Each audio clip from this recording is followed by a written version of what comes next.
All right, so today we're diving deep into Harv Eker's Secrets of the Millionaire Mind. Oh, yeah, this one's a classic. It is, and we're going way beyond the typical budgeting advice. We're really trying to unpack how your mind can actually be like the key to unlocking wealth. It's fascinating how Eker goes like deep into the psychology of it all, right?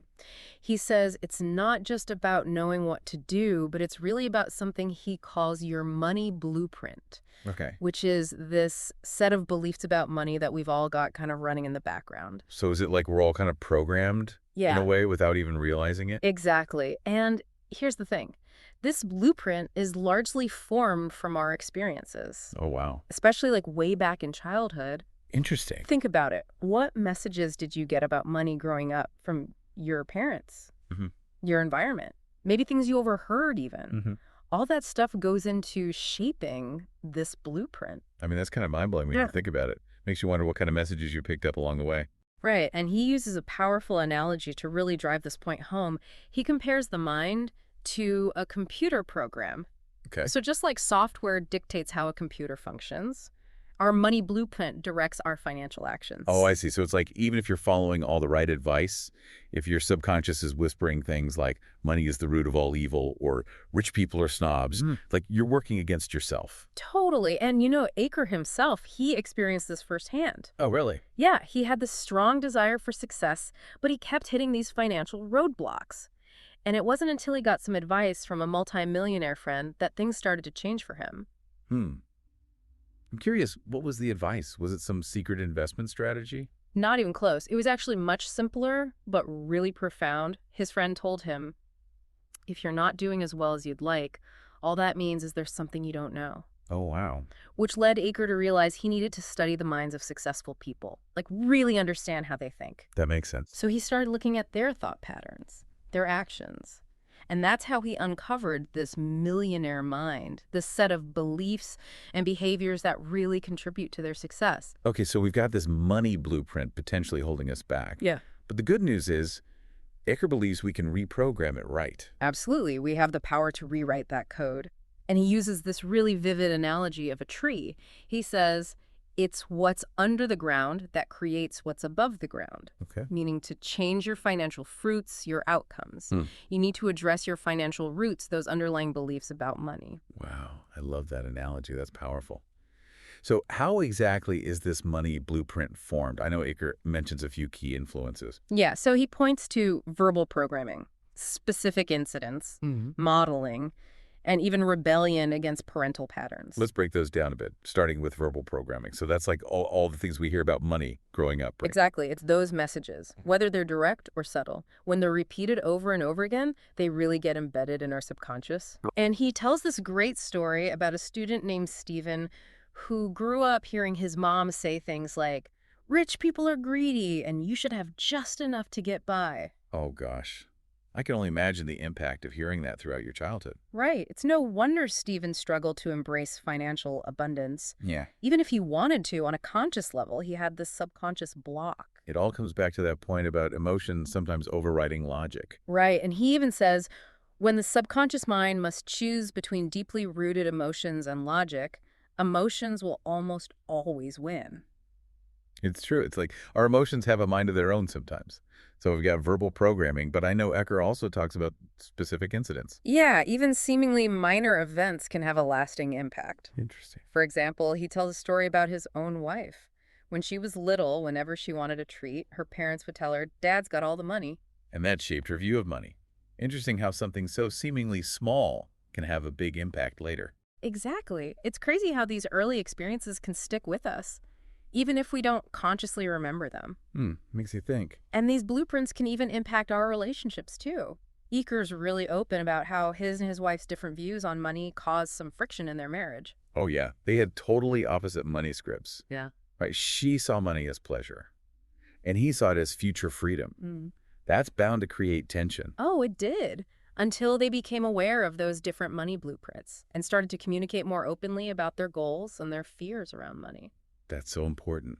Understanding your own money blueprint and that of your partner can really be valuable for building trust and avoiding conflict. Absolutely. It makes a world of difference. It helps you approach those financial decisions as a team, working towards shared goals, rather than battling against those conflicting beliefs in the background. That makes a lot of sense. So much to think about already. This is really fascinating stuff. It is. I'm really enjoying diving into this with you. Me too. Okay, so we've uncovered some of these like deeply ingrained beliefs that can affect our relationship with money. But the good news is we can actually shift those beliefs, Right. right? It's not like we're stuck with this programming from childhood. No, we've got the power to rewrite that code. Yeah. And Eker, he introduces this concept of wealth files, which highlights 17 key differences between how rich people think compared to those who struggle financially. 17. Yeah, there are quite a few, but don't worry, we won't go through all 17.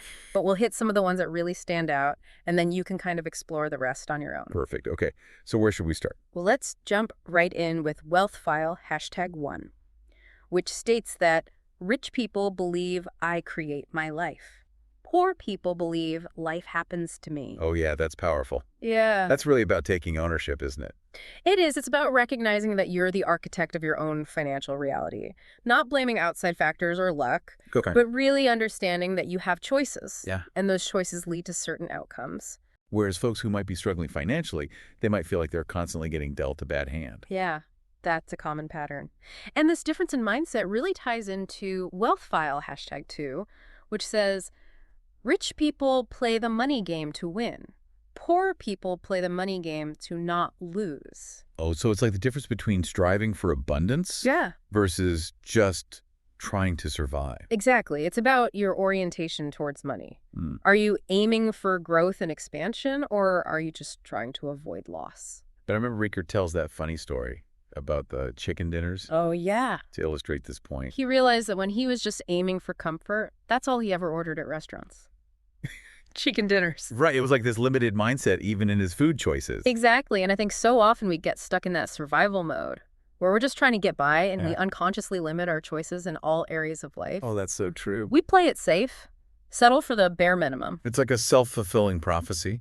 Right. If you're constantly worried about losing, you might miss out on the opportunities to win big. Exactly. And that brings us to another wealth file. What was it, #4? Yeah, #4. This one says, rich people think both. Poor people think either. Okay, so is this about being open to possibilities? Yeah, it's about recognizing that it's not always black and white, that there are often solutions that can benefit everyone involved. Win-win situations. Exactly. And he gives a good example of that negotiation with the supplier. Oh, yeah. Instead of just saying, nope, I'm not paying more, Right. he found a creative solution where the supplier still felt valued, Yeah. but he didn't have to increase his costs. It's about thinking outside the box, isn't it? Totally, and approaching things with a more collaborative spirit.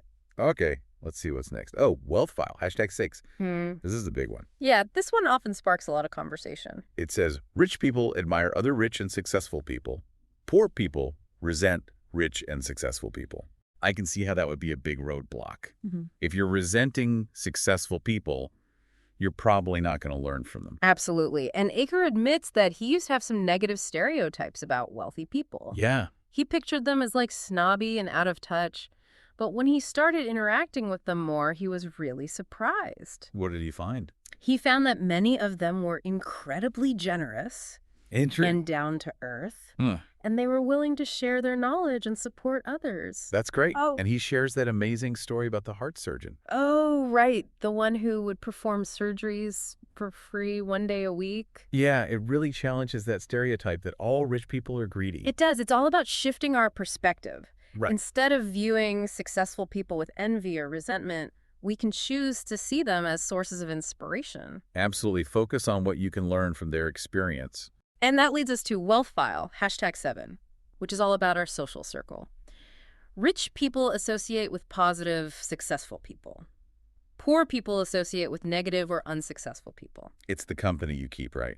It is. It's about who you surround yourself with and how that influences your thoughts, your beliefs, and ultimately your actions. Eker has that great line. If you want to soar with the eagles, don't swim with the ducks. Love that one. It's so true. Think about your own circle of influence. Yeah? Are the people you spend the most time with positive, supportive, growth-oriented, or are they constantly complaining, gossiping, stuck in a rut? It's a good question to ask yourself. Our environment plays a huge role in shaping our reality. Absolutely. And choosing to be around people who inspire us and believe in us, that can be huge. It's like creating this positive feedback loop that propels you towards your goals. I like that. Yeah. Okay, we've covered a lot, but I want to touch on one more.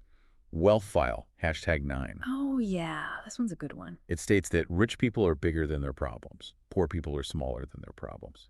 I love this one. It's all about perspective and resilience. Successful people, they don't let challenges define them. They use those challenges as opportunities to learn, grow, become stronger. And Eker has that fun little visualization for this. The mini-me exercise, Yeah. where you picture yourself facing a problem, but then you imagine a tiny version of yourself struggling to handle it. I love that. It's a great visual. It really helps to illustrate how our perception can make problems seem bigger than they are. So true. It's about recognizing that we have the inner resources to overcome any obstacle. Right. It's not about denying the problems, but it's about building the mental and emotional capacity to handle them. Exactly. Yeah. We can choose to approach challenges as opportunities for growth, Yeah. to develop those problem-solving skills and build our resilience. Okay, so we've talked a lot about mindset, rewiring those beliefs. But what about taking action? Well, that's a great point, because Eker doesn't just leave us with a bunch of theories. Right. He's all about putting those beliefs into practice. Okay. He emphasizes that action is the bridge between our inner world of thoughts and feelings and the outer world of results. It's where the rubber meets the road. Right. It's time to walk the walk. And he has a really unique approach to taking action. Does he? He calls it ready, fire, aim. Wait, what? Isn't that the opposite of how we're usually taught to do things? I know, right? Plan meticulously, then execute. But Eker argues that sometimes we get so caught up in planning and preparing that we never actually take the first step. We get stuck in analysis paralysis. Exactly. And he says sometimes we just need to dive in, take action, and then adjust course as we go. Okay, that's interesting. Makes sense, though. It's about embracing experimentation and learning from experience. And this ties into his corridor concept, doesn't it? It does. The corridor represents the field or industry you want to be in. Right. And entering the corridor means getting involved in that field, even in a small way, just to gain experience, make connections, and open yourself up to opportunities. And he tells that great story about the pie shop. Oh, yeah, the pie shop story. I hope you haven't developed an aversion to pie after reading that. No, I can still enjoy a good slice of pie. But his story is such a good example of how taking action, even in a seemingly humble position, can lead to amazing insights and opportunities. Okay. So he took a job as a busboy at a pie shop just to learn the dessert business. Right. But while he was working there, he struck up a conversation with the baker, which led to a whole new business venture selling inversion boots. Wow, talk about being in the right place at the right time. Right. But it was his willingness to enter that corridor, to get his hands dirty, that allowed him to recognize that opportunity. It wasn't just luck. It was about creating the conditions for serendipity. I like that. Okay. Okay, so we got the mindset, we're taking action.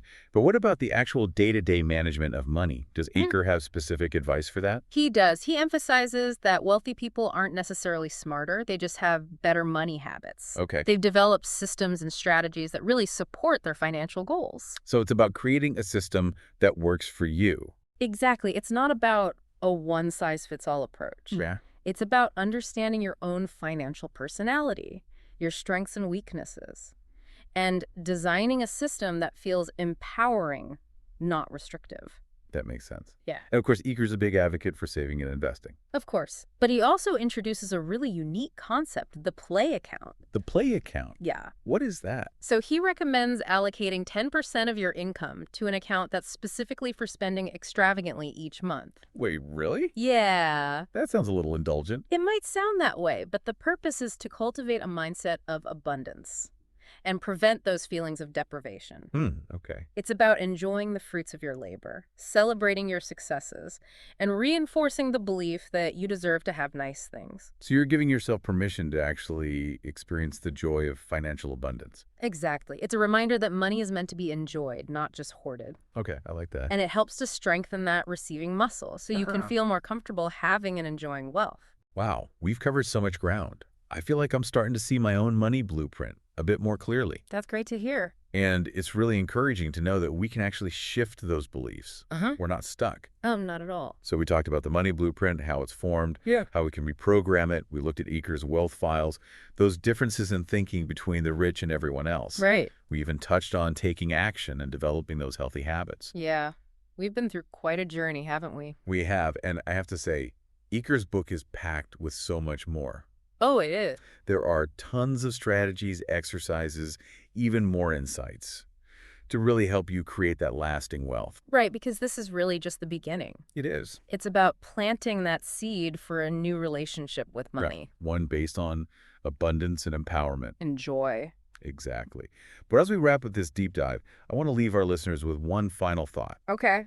Eker really emphasizes that true financial freedom comes from building passive income streams.